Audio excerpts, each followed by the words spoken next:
Well, good morning. How are you doing? Here we are at Wednesday. The week's moving along pretty quickly, and obviously eventfully. As I was looking at myself, I put on this sweater with this white T-shirt this morning. I thought it kind of looks like I have a clerical collar. I always thought if you were a priest and you had a clerical clothes, it would make getting dressed up and choosing your clothes so much easier. You just go with black and a collar. And I guess, well, anyway. I'm sorry if that's why I look like I'm wearing a collar today. It's not. It's just a white T-shirt with a black sweater over the top of it. And so relax, chill out. I didn't change my theology.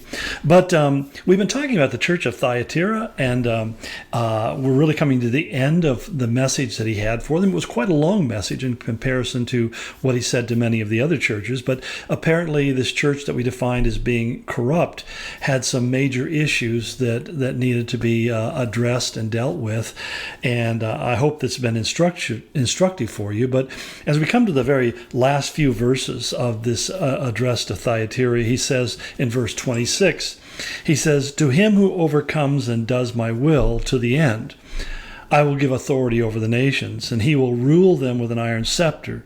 He will dash them to pieces like pottery. Just as I have received authority from my Father, I will also give him the morning star, and he who has an ear, let him hear what the Spirit says to the churches." Now, what John is doing is really mixing in a little bit of end times prophecy from the Old Testament. And he's really talking about, when he says the authority over the nations, Paul would tell the Corinthians, says, don't you realize that we will judge angels, that we're going to sit on thrones reigning with Christ during his millennial reign on the earth.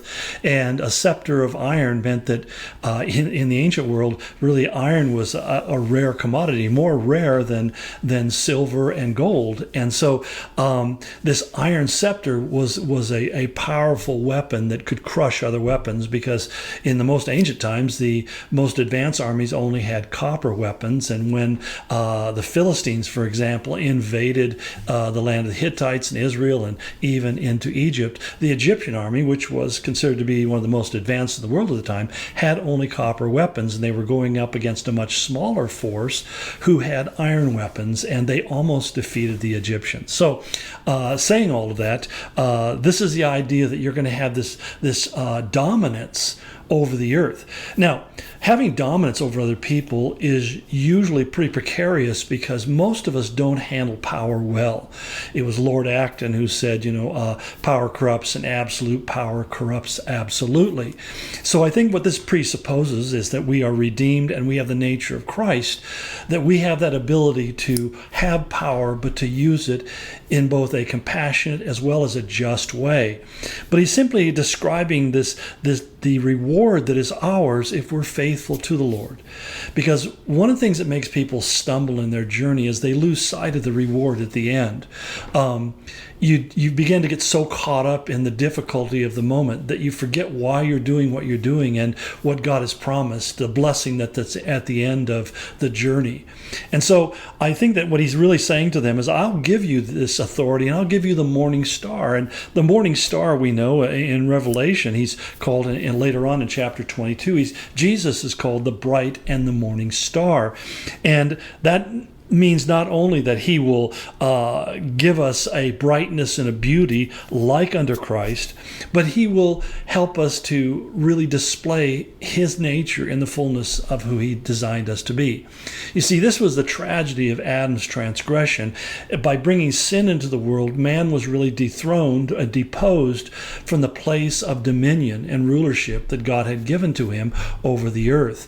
And we all have been struggling to try to regain that in our own efforts ever since.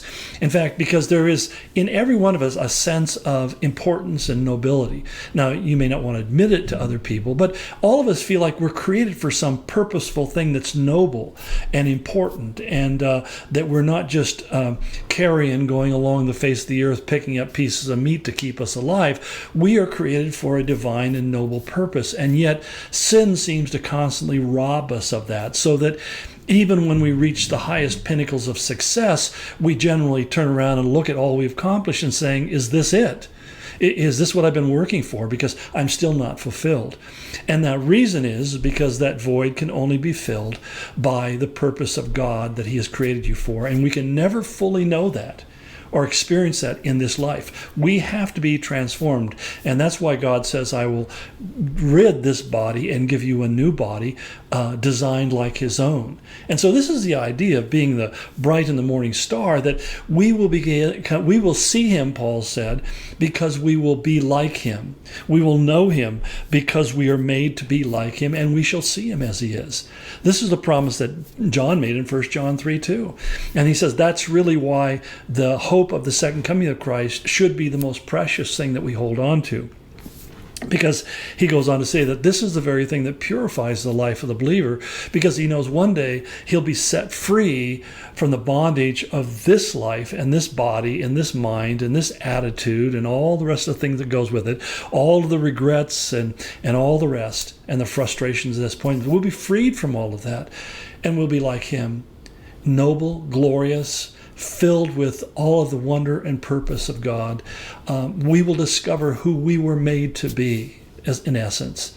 So that just animates me sometimes. I mean, sometimes I look in the mirror and I look at the guy on the other side of that mirror and I think, oh my gosh, do I have to deal with you forever? And the answer is no. One day God says, I'll put this off and I'll take on his glory. And the lust of my flesh in that day will be to do the things that are glorious and pleasing in the eyes of God. The will of God will be my heart's desire. Boy, that's an exciting thought, isn't it? Hang on. Bless you.